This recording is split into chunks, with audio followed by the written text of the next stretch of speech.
Cartagena, cuando descubrí por primera todas las relaciones que había entre la región de Flandes, ahí en Bélgica, y la Castilla medieval. Descubrí un poco todo lo que era la importancia que tenía Castilla, lo que había sido los antecedentes de la carrera de Luis, y de alguna manera, siempre soy bastante reverente también un poco de otros historiadores, que especialistas justamente en el siglo XVI, el Perú decía que para él comenzaba la historia de Sevilla para adelante. Y pensaba en qué pasó por el atrás. Realmente no me había dado cuenta de la importancia que cuando el estudiante tenía este tema de Castilla. Entonces comencé un trabajo que lógicamente continuamos hasta formar parte de un proyecto sobre el legado medieval en el Perú de los Andes.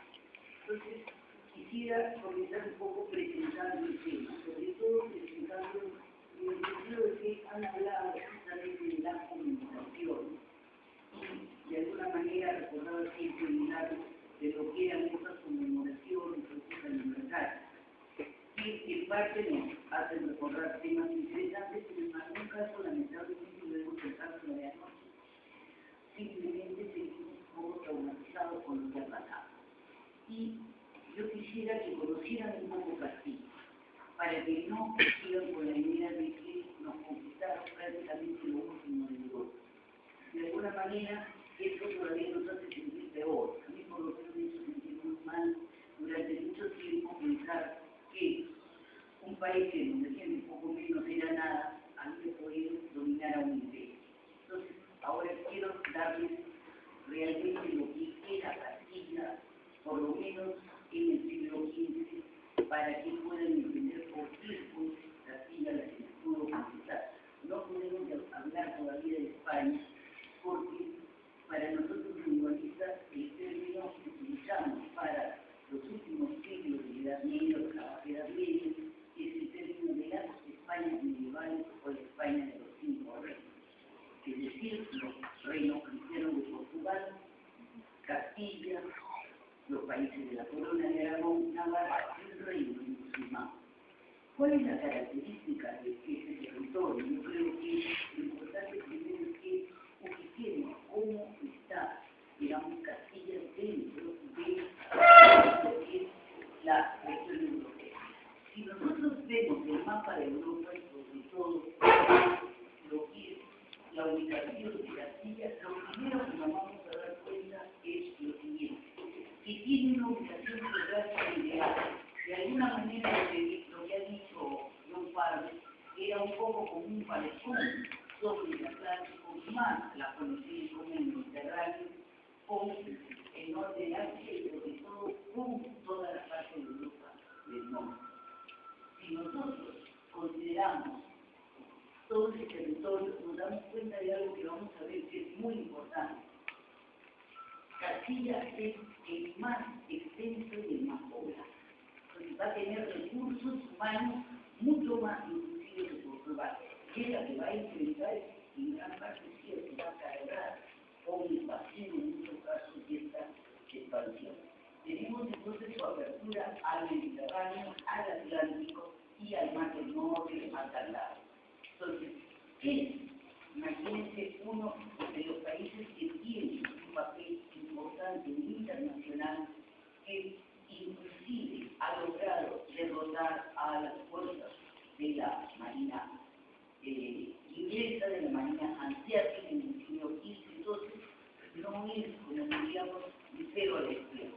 Entonces, quisiera que viéramos el territorio para poder entender lo que significa. Miren, si comparamos todo esto, quedó solamente un pequeño territorio que necesitaba Castilla incorporar. Tenía todo lo que era esta parte importante. Navarra no tenía ninguna posibilidad ni salida en Roma. Los países de la Corona de Aragón sí, pero eran pequeños, vamos a ver, en extensión, en población, 5 veces menos que Castilla, y además sus aventuras nunca fueron prácticamente hacia el Atlántico, sino hacia el Levante o el Mediterráneo. Y Portugal, es verdad, tenía gran dificultad.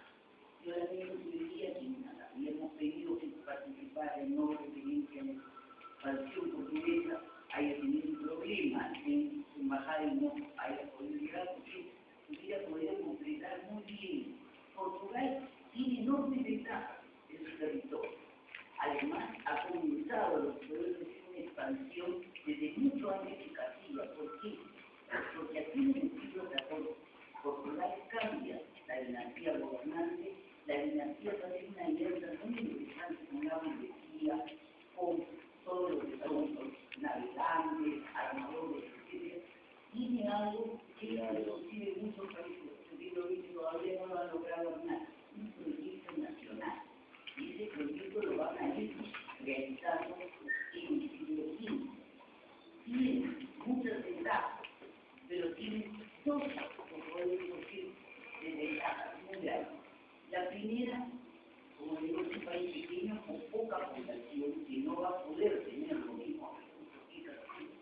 Segundo, en su enfrentamiento con Castilla ha perdido algo que vamos a ver que es básico para la expansión en un momento, las Islas Canarias. Y esas Islas Canarias han sido, como vamos a ver después, un laboratorio de preparación para lo que va a ser el dominio de nuestro territorio. Más interesante aún, dentro de todo esto, se van a dirigir en verdad a las costas africanas, van a tener su importancia en cuanto a sus productos, pero lo que han logrado, es decir, expulsar a los musulmanes que se han quitado lo que han mantenido Castilla. Ese espíritu de luchar, esa capacidad de luchar por lo que podríamos decir, por vencer al otro, por expulsar al otro, o en todo caso, si no lo hace, por quitarle lo que le corresponde. Entonces, si vemos el caso, Castilla, que puede ser de 5 a 7 millones, Portugal tiene solo 1 millón, Aragón ni siquiera llega al millón, y Navarra realmente tiene una población mínima. Entonces, el peso de la población castellana es importante, pero la extensión todavía más de 370.000 kilómetros que en su mayoría los han ido consiguiendo al final prácticamente de esta famosa reconquista, y sobre todo vamos a ver la importancia que ha tenido en el siglo III su viraje político-militar. Portugal, 90.000 kilómetros, Aragón, 100.000 kilómetros y Navarra, 12.000 kilómetros. Como ven, de todas maneras, Castilla era el reino predominante, y vamos a ir viendo todas las ventajas que tiene y todas las características que en algún caso, por lo general, no lo hacen. Entonces vemos que básicamente está integrada Castilla a todo lo que es el área atlántica. Son los mercaderes en gran parte que hacen lo que podríamos decir todo un circuito desde Cantábrico hasta el mar Báltico. A mí me entusiasmaba, por ejemplo, encontrar en la zona de las costas de Francia, en la zona de Burdeos y todo, la presencia de productos que todavía de alguna manera se relacionan con el mundo castellano y apellidos, muchos historiadores, expertos en el tema, digamos, de los judíos o de España, vienen de esa región y encuentra allí todavía los árboles. Y quiere decir lo que es estar en la zona de Bélgica, en la zona de la Bélgica flamenca, donde no solamente nombres, sino palabras, inclusive recuerdos también a veces muy negativos de la presencia española, mucho más que acá. A mí me sorprendía que personas que habían nacido en los años 40, 45, en Bélgica y en Holanda, asustaban a sus niñitos en la noche para dormir con algo terrorífico, el buque de Alba, y allí el buque de Alba, alguien que, por supuesto, ya había pasado más o menos 5 años. Yo decía, hasta qué punto verdaderamente ha sido traumática la presencia de estas tropas españolas o de ese control español ahí en el norte de Europa. Pero, dentro de todo, vamos a ver que muchas de las cosas que hicieron los españoles en esta zona, en lo comercial, en lo político, en lo artístico, de alguna manera nosotros los hemos recibido y no nos lo han especificado claramente cuando estudiábamos el periodo de reinado. Yo estoy terminando una investigación que tenemos que descubrir, que es una parte de una investigación, Es algo fascinante. Cómo todavía, hasta hoy día, en la Sierra de Canta, se celebran las danzas de moros y cristianos y se recuerda a Carlomagno y a sus dos padres. En muchos casos, en Francia o en la zona de donde era originaria la familia carolingia, prácticamente ya se ha olvidado. Entonces, creo que es interesante que sigamos hablando con nuestro próximo. Miren todo lo que en cuanto a su economía tiene Castilla, vamos a ver que exporta mucho, es el gran exportador de lana, es verdaderamente lo que ya va a ser tan importante para el comercio del norte de Europa. Muchas manufacturas, inclusive, lo que es interesante, es un lugar de tránsito para productos europeos y también importan mucho. Tal vez aquí vamos a ver el gran problema posterior de España en cuanto a su política económica. Pero,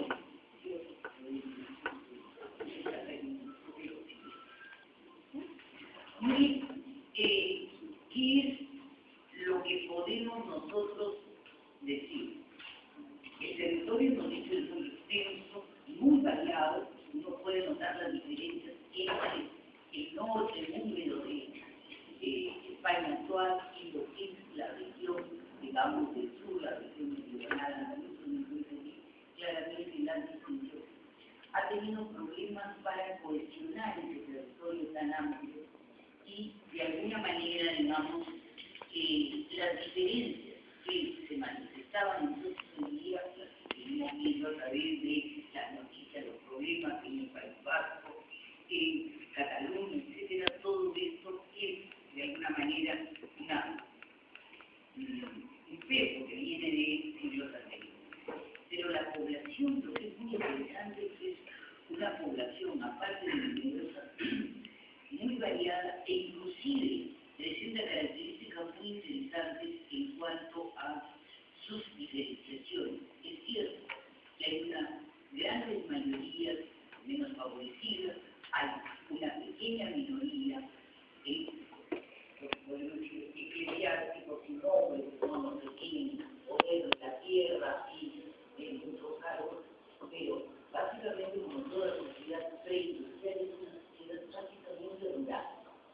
Pero atención, nosotros a veces pensamos rural y automáticamente pensamos en el campesinado pobre y miserable, no es así. Ese campesinado en el mundo mundial, como hasta hoy día todavía en Europa, muchas diferencias. Hay lo que podemos decir los ricos campesinos, los grupos intermedios, y naturalmente aquellos que, como se decía, cuentan solamente con la fuerza de su brazo. Pero es una sociedad pluriétnica, multicultural, donde mejor que ninguna parte de Europa, porque es muy interesante la península ibérica, han podido consistir elementos tan variados como el mundo islámico, el mundo judío y el cristianismo. Y durante más o menos 5 siglos aproximadamente, el siglo XIII, más o menos, o inicio del XIV, esta es una sociedad de convivencia, como se llamaba, la convivencia entre judíos, moros y cristianos. Pero a partir del siglo XIV, una serie de circunstancias bastante complejas, especialmente muy relacionadas con la crisis, pero igualmente con el ascenso de un nuevo grupo dinástico a Castilla, y la situación cambia.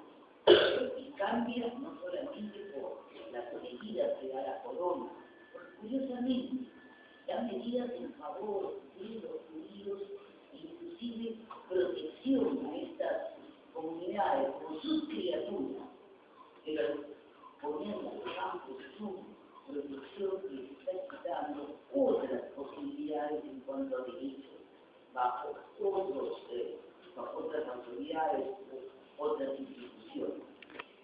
Y sobre todo lo que es importante es una situación que la podemos ver posteriormente cuando vimos de la reconquista o de la ideal cruzada, es el cambio.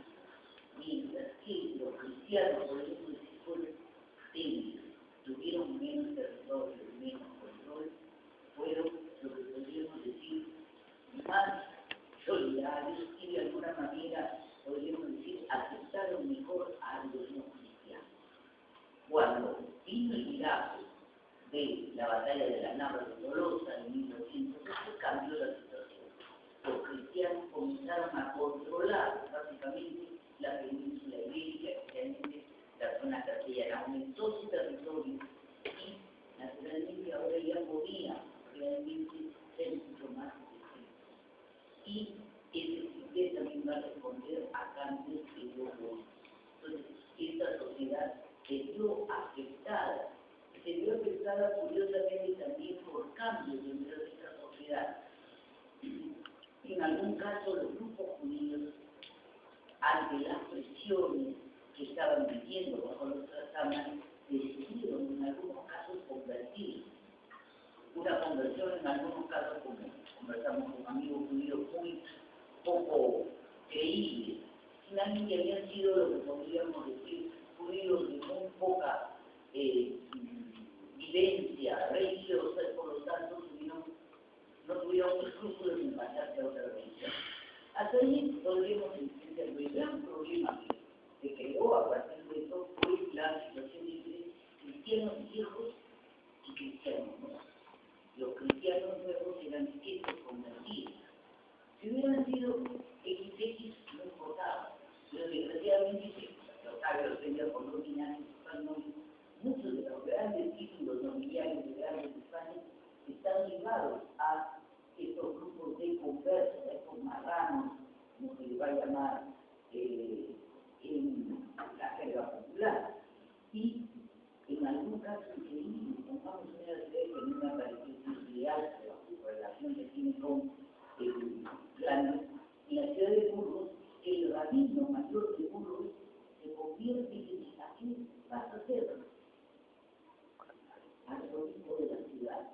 Y su hijo también se va a convertir en obispo de esta ciudad en Andalucía. Entonces, para la gente que verdaderamente ha sido cristiano, convencido de sus creencias cristianos y que van a terminar finalmente, sí, buenos cristianos, pero sin poder económico, sin poder político ni eclesiástico, va a crear allí toda una experiencia muy interesante para cuando vengan estos grupos hispánicos al Nuevo Mundo. Ya desde allí se van formando todas esas ideas que curiosamente como empiezan el cambio y un respaldo enorme o se origina justamente dentro del mundo judío. Se va naturalmente también a ser mucho más vigilante y hay a partir de eso toda una mirada frente al otro mundo que tiene que explicar la sospecha de ver, de cambiar la ropa el fin de semana, se baña, come tal cosa, no come tal otra, realmente es comprensible, para quien toda la vida ha rechazado comer cerdo, le va a ser muy difícil cambiar eso como nosotros. Nosotros tenemos ciertas costumbres en cuanto a nuestras comidas. No nos parece muy natural para los que no somos vegetarianos comer carne. Yo quiero descubrir, espantar, junto con mis colegas, que para nuestros compañeros de clase que venían del mundo hindú afectábamos a cadáveres, como lo dijeron. Entonces ya uno se da cuenta que verdaderamente hay diferencias muy marcadas y no estaba acostumbrado a comer cerdo, y no estaba acostumbrado a cocinar con aceite de oliva, etc. Todo eso implica una serie de transformaciones en su vida cotidiana en un simple valor. Entonces, para la monarquía, atención va a ser importante controlar a la población. ¿Por qué?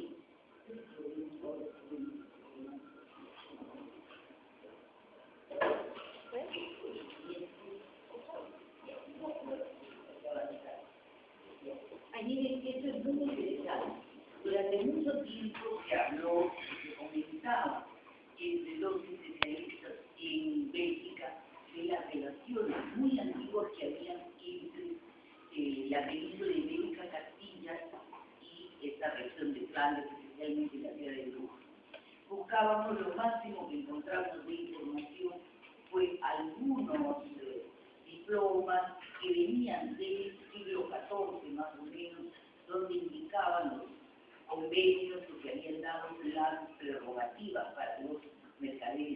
españoles o los mercaderes de la nación de España, como se le va a llamar a los castellanos, y no había ninguna otra posibilidad de convencernos cuándo había comenzado ese comercio de la lana.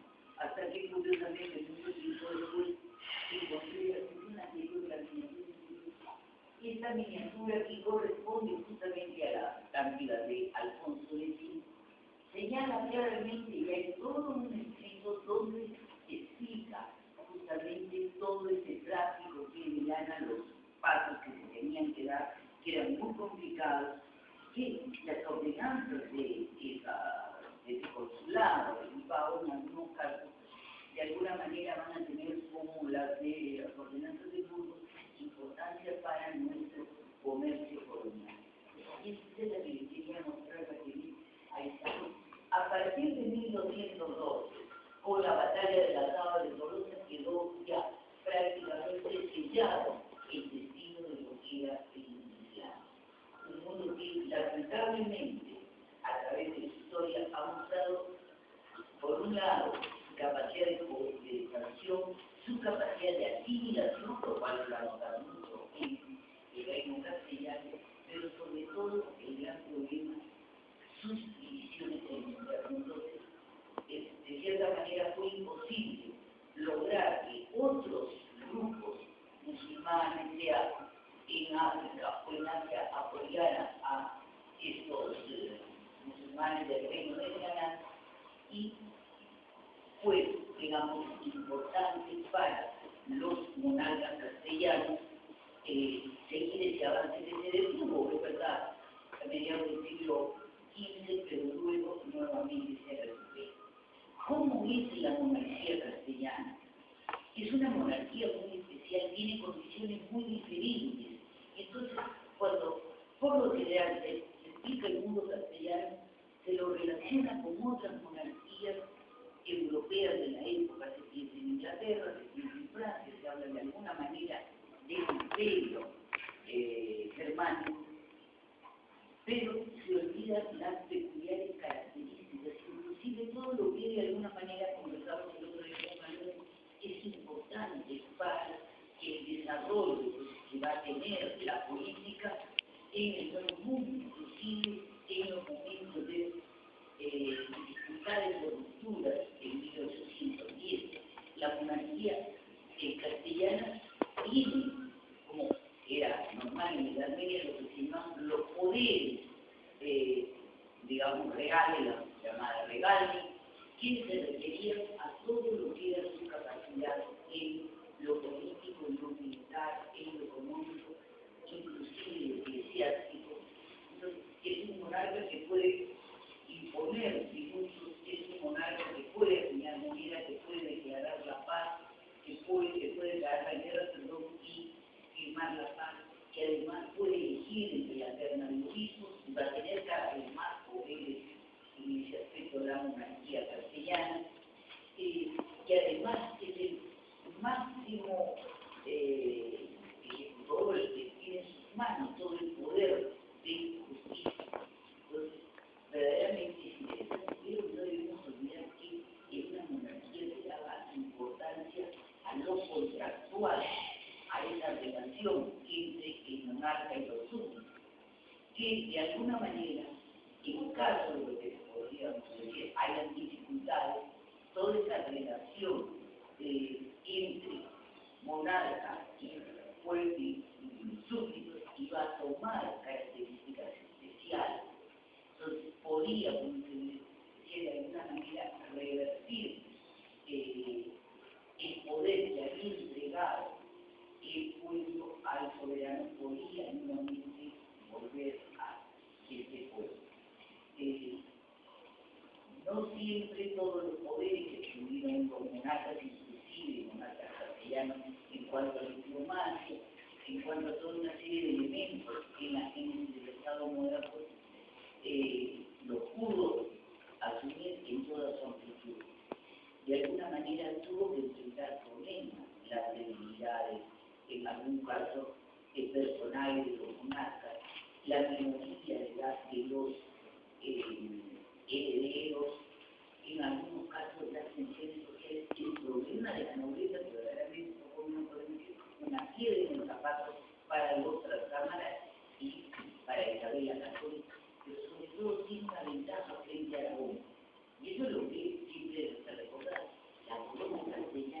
permite a las mujeres reinar, a diferencia de la mayor parte de las dinastías europeas que mantienen, dice Alexander, que el gobierno no puede ser ejercido por una mujer. Entonces eso es interesante.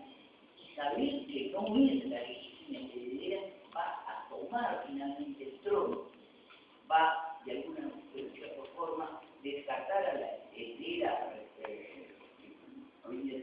que era la heredera legítima, va a asumir, tiene naturalmente el gran problema de haber contraído un milagro.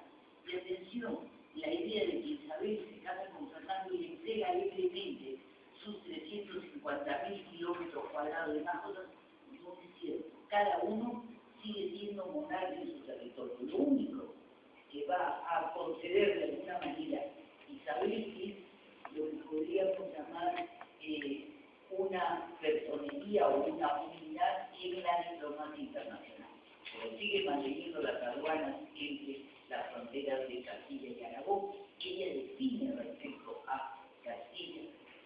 Ella de alguna manera se adelanta a cualquiera de los turbios manejos que ha podido tener su marido esperando retirarla del trono, aduciendo en primer lugar que era mujer, que no había llegado de manera correcta. De alguna manera también hay que pensar que Fernando el Católico era miembro del linaje emparentado con otras damas, entonces ha considerado esa posibilidad y lo va a demostrar después de la muerte de la soberana, de alguna manera tratando de apoderarse en lo posible del poder que tenía en ese momento en el Consejo de Castilla, o en algún caso asesinar, tratar de impedir ya la unión territorial de Castilla y Aragón. Finalmente, dentro de toda la situación, no lo fue tan favorable en ese aspecto y va a darse ya con Carlos V esta unión territorial. Ya podemos también hablar no solamente de España, sino de lo que va a ser el reinicio liberal del imperio. Entonces, tengamos en cuenta esto que conquistar el reino de Granada implica para Castilla ya controlar todo el territorio y además de eso implica poder de alguna manera imponer una política fiscal más uniforme, en cierta manera podríamos decir poder dominar a los grupos que de cierta forma podían obstaculizar su camino a esta monarquía, digamos, ya moderna, pero naturalmente se van a dar disputas. Y la disputa de alguna manera nosotros la vamos a sentir. ¿Por qué? Porque España, todo ese comercio que ha tenido desde la Edad Media, se ha preocupado mucho de la exportación y de todo lo que podrían ser las rápidas ganancias, en algún caso aduaneras o de impuestos a los transportistas o a los personajes que forman parte del Consejo de la Mesa, es decir, de los ganaderos. Ha sido una política económica tal vez muy de corto plazo. No se fomentaron, en todo caso, las manufacturas textiles en zonas como, por ejemplo, ollas, negocios, etc. En cierta forma podríamos decir que inclusive no se logró rápidamente un control monetario, un ordenamiento monetario, y otro gran problema es la burocracia. La burocracia fue muy deficiente, lo que siempre se dice, país muy extenso, mucho para dirigir, controlar, pero no la cantidad de personal adecuado, mucho menos personal preparado, porque eso tiene que resultar unos grandes problemas. Se integra hasta cierto punto muy bien a las redes comerciales, y uno de mis colegas en la Universidad de Valladolid ha trabajado estupendamente bien en los últimos años y ha cambiado totalmente el panorama respecto a lo que durante mucho tiempo se afirmaba, que Castilla era poco menos que un país sin un desarrollo del sector terciario en cuanto a comercio, finanzas, técnicas de crédito, que estaba muy atrasado. Nada de eso, que su estudio del profesor Hilario Casado ha demostrado claramente que está muy por delante de lo que estaban inclusive otros estados de la isla. Tal vez, dentro de todo, como podemos decir, puede tener la ventaja de estos territorios rápidamente conquistados, más lo que va a unir a partir del descubrimiento, lo que va a ser de alguna manera perjudicial para una transformación en lo económico, e inclusive en lo político, involucrar además la problemática que va a ser la exclusión de las minorías, el problema de la defensa del imperio frente al imperio turco-otomano, lo que de alguna manera van a significar las campañas militares y planes, pero que de todas maneras hicieron de estos soldados, digamos, castellanos y posteriormente españoles, la activación de lo que va a ser la guerra moderna del siglo XVI, inclusive de gran parte del siglo XVII. Se ha preparado de alguna manera todo esto con el experimento de las Islas Canarias. Cuando nos hablan de Islas Canarias, por lo general uno recuerda las coplas que se escuchan de Canarias, o que escuchamos acaso de Palmiro, de La Palma, entonces nos parece que eso nos recuerda cuando desde Canarias dice que es simpático, no se quedan tanto como los de la península, hay todo un estilo muy interesante en esta serie, pero lo que debemos recordar es que es importante, creo que respecto a la siguiente parte de la conferencia pueden explicar mejor esto, la posición de las Islas Canarias para aprovisionamiento, para todo lo que va a ser las rutas que se van a realizar hacia el Nuevo Mundo o hacia las Antillas, y sobre todo además por algo que es poco conocido, porque fue allí donde se comenzó a preparar hacia la población para las décadas del siglo siguiente a todo lo que es un proceso de colonización. No fue implantado directamente en las Antillas. Primero hubo toda una forma de entrega de tierras, de concesiones, etc., para realizar actividades productivas y luego su incorporación, además en categorías muy especiales de lo político, a la colonización. Y finalmente, de alguna manera, muy rápidamente,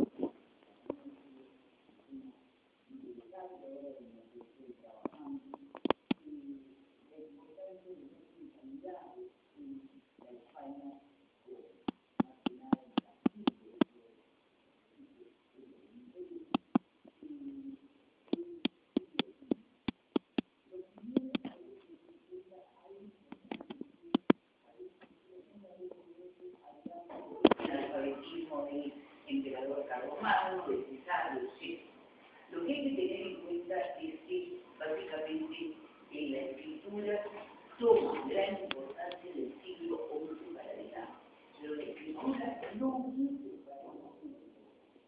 Y además hay que recordar que hablar de escritura implica distinguir lo que es, digamos, una cultura distinta de la gente, que se hace por todas las procesos universitarios, intelectuales, y todo lo que manejan, digamos, el aquí también de los demás. Pero hay la cultura popular, y la cultura popular es sumamente interesante, sin que necesite la persona, en muchos casos, saber escribir, inclusive era importante saber leer y saber escribir durante muchos siglos de la Edad Media no ha sido lo fundamental, es más que nada una técnica, como para nosotros, estamos aquí a aprender. básicamente relacionado a la lectura, relacionado a la lectura y escritura. Y que además, atención, España ha sido muy integrada, no solo en lo comercial, sino en lo artístico. Las maravillas que uno puede encontrar de realización de artistas que viajan a España o de productos que se envían de Castilla a otras regiones de Europa, uno puede imaginar toda esa circulación que hay de ideas, de personajes, y en gran parte se lo debe justamente al mundo musulmán. El arte mudéjar es una expresión de esto, cómo se pueden combinar, digamos, elementos procedentes de mundos tan diferentes. Donde además es fascinante cuando uno conoce este último siglo, y algo que lo lamento enormemente, que es algo tan característico en el Perú, que cuando la gente muere poco, no, porque viaja, o no tiene la posibilidad de mantener objetos, los regala, los tira, etc. Desaparecen. Los escándalos que tenemos hoy día de la biblioteca y del archivo no tienen desde mucho tiempo. No hay, digamos, un espíritu de respeto, de cariño, de empatía por eso. Uno puede ver en otros archivos, inclusive de países que no han tenido la importancia del nuestro, mantienen mucho más su legado, digamos, documental. Ni qué decir, pongamos respecto a Lima, en lo arquitectónico. Entonces, hay que lamentar, por ejemplo, que ciertos géneros que nadie los conoce, como es el caso de los sermones, burlescos o alegres, como se les llama, que son unas parodias, un poco como se hace en la televisión hoy día que se parodia a los hijos, tal, o a los hijos, cual. Hay días en el mundo medieval en que se celebran esas fiestas, y en donde el orden es totalmente invertido, y por un momento se olvidan las jerarquías y se hacen los sermones, el sermón a la salsa salchicha, tal o cual que no es en España. Y había en Lima esas, lo que daban estos sermones, lo que pasa es como a veces un especialista, se han perdido completamente. Con la fruta podemos encontrar algunos que otros del siglo XVI, pero en sentido de.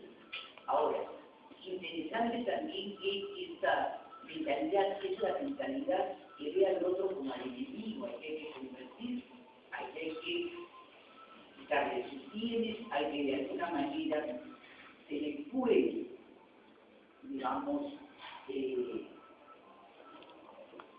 recortar todas aquellas ventajas o libertades que había tenido, y que de alguna manera eso es básicamente el problema que tiene que enfrentar la monarquía castellana. Queremos la unidad, y la unidad debe pasar en primer lugar por lo religioso. Es, digamos, un referente fundamental. Podemos entender naturalmente cómo viene esta oleada de inmigrantes que en algún caso se han educado, se han formado dentro de este medio, y donde, lógicamente, se aprecia, como digo, la cultura escrita, la religión cristiana y, digamos, todo aquello que de alguna manera implique una sumisión o una obediencia al orden establecido.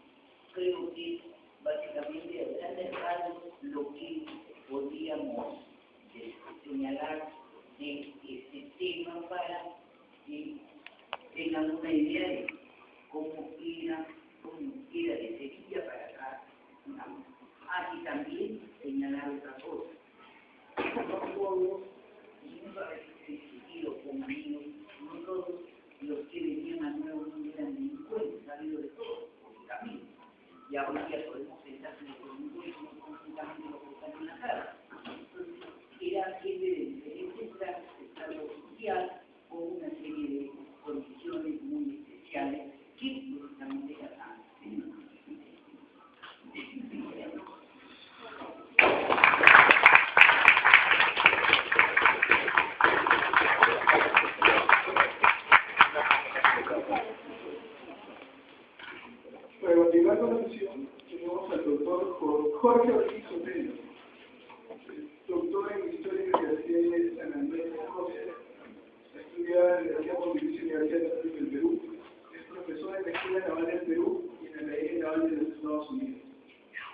Miembro de las asociaciones académicas en Perú, Chile, México, Gran Bretaña e Italia. Autor de 30 libros y numerosos artículos publicados en el Perú y el extranjero. Asesor de la Enciclopedia de Historia Marítima publicada por la Universidad de Oxford. Le doy paso al doctor Jorge.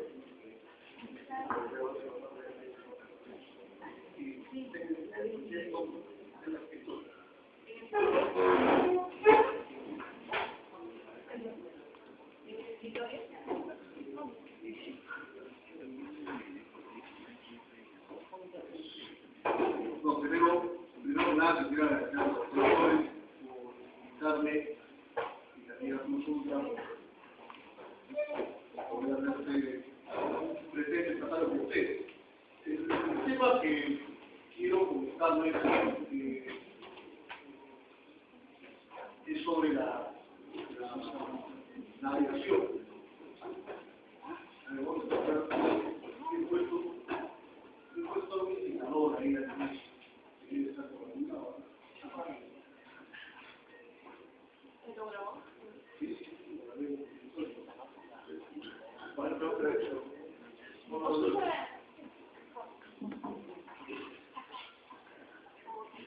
El proceso de separación o de independencia portuguesa fue bastante más temprano en la consolidación de la expulsión del modo o la conquista del reino de Granada, en el caso de España. Por siglos antes. Y luego viene el cambio dinástico y un proceso todavía no está del todo claro, pero que va a llevar a los portugueses a irse al otro lado. ¿Qué significa irse al otro lado? Iniciar la conquista de África. Esto pues es muy grande. Ya hemos visto que Portugal es un país pequeño y es la séptima parte de la población de Castilla, pero están 2 siglos antes, han expulsado los moros, un siglo después derrotan a los castellanos en la Cuba que es la gran batalla portuguesa, la batalla de y luego de eso sigue buscando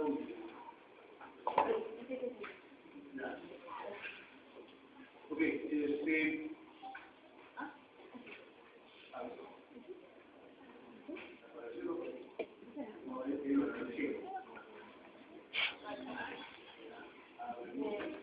y baja marco en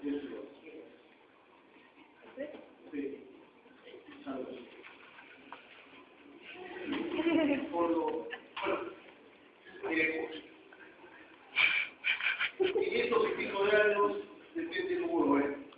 Acá tenemos la parte sanatoria y la luz y también tenemos esta otra visión. Este no es mi tema, no voy a discutir con ustedes. Lo que quiero presentarles un poco es el foco.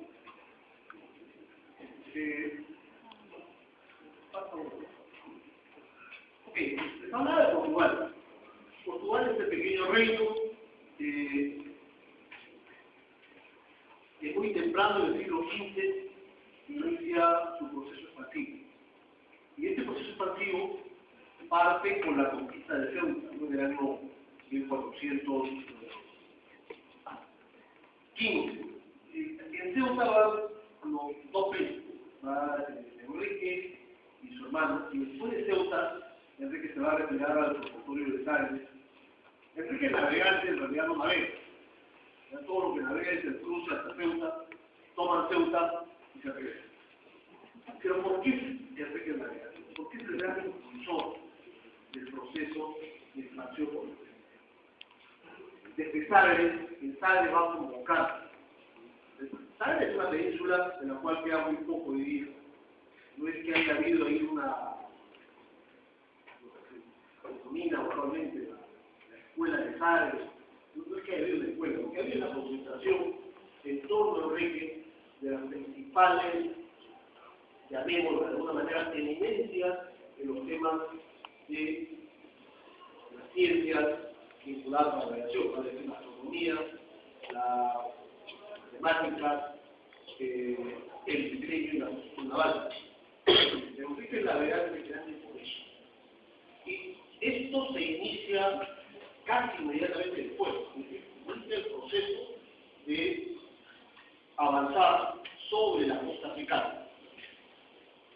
Un siglo antes, y en torno a este periodo es que se produce la expansión de las islas atlánticas, Hay esta presencia, hay que matizarla, castellana, pero también aragonesa, mallorquina, en la zona de las Canarias. Y va a haber una disputa grande con Portugal respecto a quién se queda, realmente con los canarios.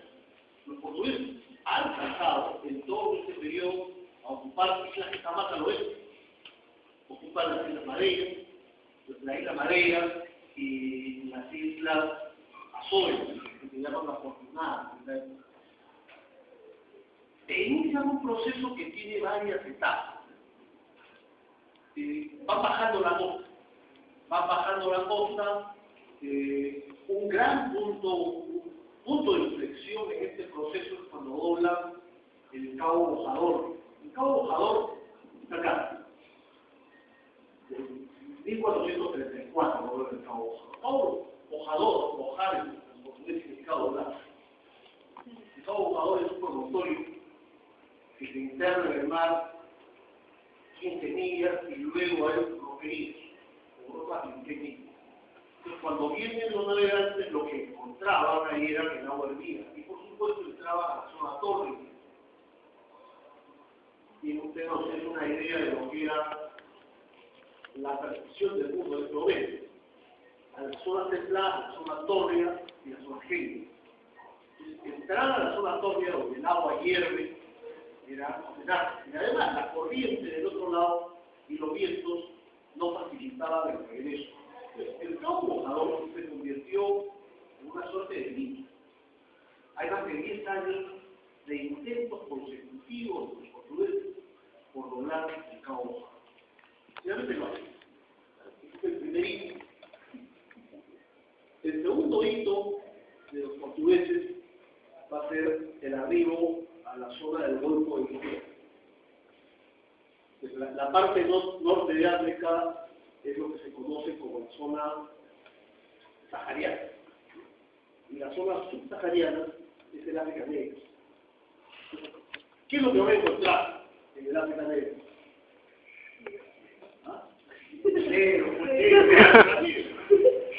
¿Y qué cosa hacen con los negros? Claro, ¿quiénes controlan el tráfico de esclavos?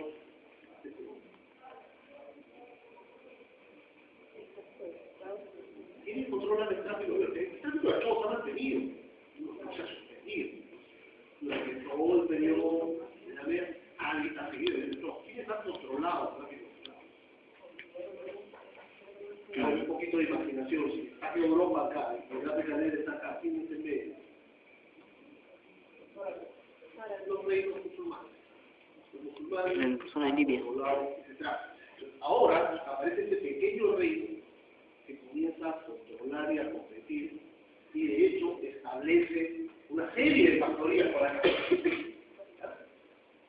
El tercer hito es cuando van a doblar el Cabo de Buena Esperanza. Y que les permite llegar a... Ahora, este proceso consigue. Ellos doblan el Cabo en 1498 y van a llegar a la India y en 1500 y pocos arriban a Brasil.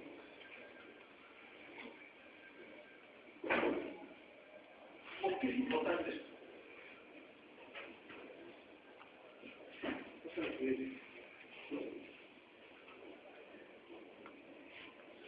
¿Alguna idea por qué es importante? ¿Por qué reciben los portugueses en este tema del aniversario del 12 de octubre? De una manera indirecta, lo que hicieron el viaje en Colón. ¿Cómo aceptaron? Lo que hicieron los portugueses en ese siglo fue descubrir las técnicas de navegación astronómica y las mejoras a los diseños de los buques que permitieron a Colón, que los que vinieron después, efectuar sus viajes de exploración y descubrimiento. Colón. Este podría ser el rostro de Colón, una pintura de Sevilla, fechada en este periodo. O sea, eso se hizo con Colón en vida en algún momento con el pintor. No tenemos ni idea de su cara, sabemos que si no ves, sabemos que vivió y navegó y se casó con una portuguesa y estuvo navegando en buques portugueses durante más de una década. Entonces, él adquirió parte de su conocimiento ahí.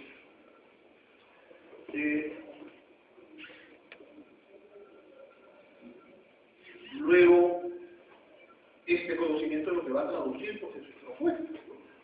Y luego hablar un poquito sobre eso, porque hay un error fundamental. Uno de los primeros problemas geográficos que hay es cuál es el tamaño de la Tierra. Y ese problema se plantean los griegos clásicos.